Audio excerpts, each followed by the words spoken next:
You are watching a machine learn how to do your job. Not all of it. Not the part where you deal with your boss, or calm down an angry customer, or understand the weird little shortcuts only your workplace uses. But pieces of it. The email, the spreadsheet, the design, the code, the thing that used to take an hour and now takes 10 seconds. And the strange part is not that the machine can do it. The strange part is how normal it already feels. A few years ago, artificial intelligence sounded like science fiction.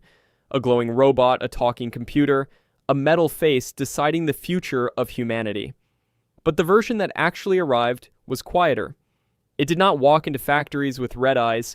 It appeared in search bars, chat windows, editing tools, and tiny buttons that say generate. At first, people treated it like a toy. Write me a poem, make me a picture, explain a joke, pretend to be a pirate. Then businesses looked at it and saw something else. They saw labor. Not human labor exactly, not a replacement for everything, but a strange new kind of worker that never sleeps, never asks for a raise, never needs health insurance, and can be copied endlessly. One company does not get one AI. It gets one AI, then gives it to 1,000 employees, then connects it to documents, customer data, calendars, code bases. That is when AI stops being a chatbot. It becomes infrastructure, and infrastructure changes economies. The railroad did not just make trains faster, it changed where cities grew. Electricity did not just make lamps brighter, it changed factories, homes, schedules, and work itself. The internet did not just make mail faster, it changed shopping, media, and how people waste their entire afternoon. AI is starting to do the same thing. The first change is already here. Work is being broken into smaller pieces. Imagine an office worker named Anna. Her job used to look like one job. Answer emails, write short reports, make slides. None of these tasks by itself is her entire job, but together they fill the day.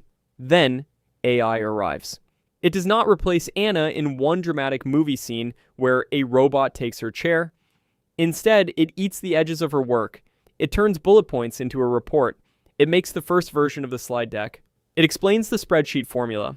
Suddenly, Anna is not doing the same job faster. She is doing a different job. For some workers, that is powerful. For others, it is terrifying. Because if AI can handle the first draft, the simple version, the beginner task, then companies start asking a dangerous question. How many beginners do we need? This is one of the biggest economic questions around AI. It may not destroy jobs in a straight line. It may hollow out the bottom of some jobs first. The intern task, the junior analyst task, that matters because people do not start as experts.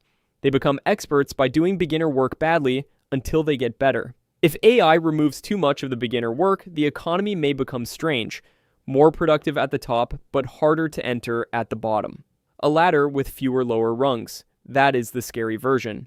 But there is also another version. AI could make small people bigger. A person with one laptop can now do things that used to require a team. A small business owner can make ads, write product descriptions, and plan inventory with tools that cost almost nothing compared to hiring a full department. That does not make the small business easy. But it changes the math. A baker who is terrible at marketing can suddenly make decent posters. A plumber can write better estimates. A tiny company can look less tiny. This is why AI is not just a job destroyer. It is also a capability multiplier. The question is, who gets multiplied? If everyone gets AI, you might think everyone benefits equally. But economies almost never work like that. Tools tend to reward the people and companies best positioned to use them. A factory with electricity became much more productive only after it reorganized around electricity. It was not enough to plug in the old machines. The whole layout had to change. AI is similar. The biggest gains may not come from asking a chatbot random questions. They may come when companies rebuild entire workflows around it. Banks that scan fraud patterns. Drug companies that test ideas faster. Lawyers who search documents in minutes. That is where productivity comes from. Productivity is a boring word for a magical thing, getting more output from the same amount of input. Economists care about productivity because over long periods, it is one of the main ways societies become richer. If workers can produce more per hour, wages can rise, goods can become cheaper, companies can grow, and governments can collect more tax without raising rates. That is the optimistic dream of AI. A world where boring work shrinks, where medicine improves faster, where education becomes more personal, where small businesses get tools only giant companies used to have, where scientific discovery speeds up. But there is a darker possibility. The gains may not go to everyone. Imagine a company adopts AI and becomes much more productive. It needs fewer workers to produce the same output. Profits rise. Shareholders are happy, executives are praised, customers maybe get slightly cheaper products.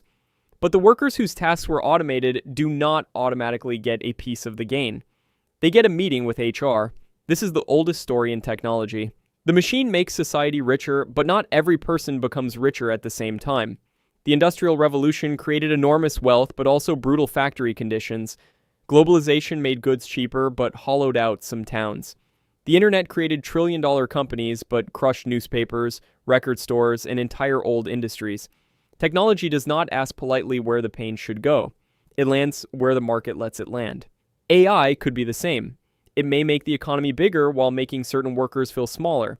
This is why the future of AI is not just a technology story, it is a distribution story. Who owns the tools? Who controls the data? Who gets the productivity gains? The most important word might not be intelligence, it might be leverage.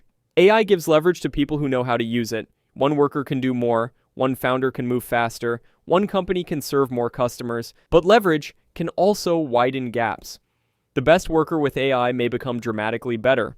The giant company with private data may pull away from the small competitor. So the future may not be humans versus AI. It may be humans with AI versus humans without it. And that is already starting. Some people use AI every day to write, code, plan, learn, and analyze. Other people are barely touching it. Some schools ban it. Some companies embrace it. The economy does not wait for everyone to feel ready. It just changes. There's also one more strange effect. AI may make certain things feel worthless. If writing a basic article, generating a stock image, or writing a small piece of code becomes nearly instant, then the value of average work in those areas falls. Not because human creativity disappears, but because average output becomes abundant. And when something becomes abundant, the price usually falls. That is economics. The rare thing becomes the valuable thing. Taste, trust, originality, real expertise, human connection, distribution, brand, judgment. The ability to know what should exist, not just produce more stuff. AI can generate 1,000 answers. But someone still has to know which answer matters. That may be the future of work. Less about producing the first version. More about choosing, directing, editing, verifying, and taking responsibility. The economy will not change overnight. Some predictions will be wrong. Some AI products will disappoint. Some companies will waste millions, forcing AI into places it does not belong. There will be hype, scams, layoffs, new jobs, weird jobs, fake productivity, real productivity, and a lot of people pretending they understand what is happening. But the direction is hard to ignore. AI is lowering the cost of thinking-like tasks. Not all thinking, not wisdom, not responsibility, but many of the small mental tasks that fill offices, schools, businesses, and the internet. When the cost of something important falls, the economy reorganizes around it.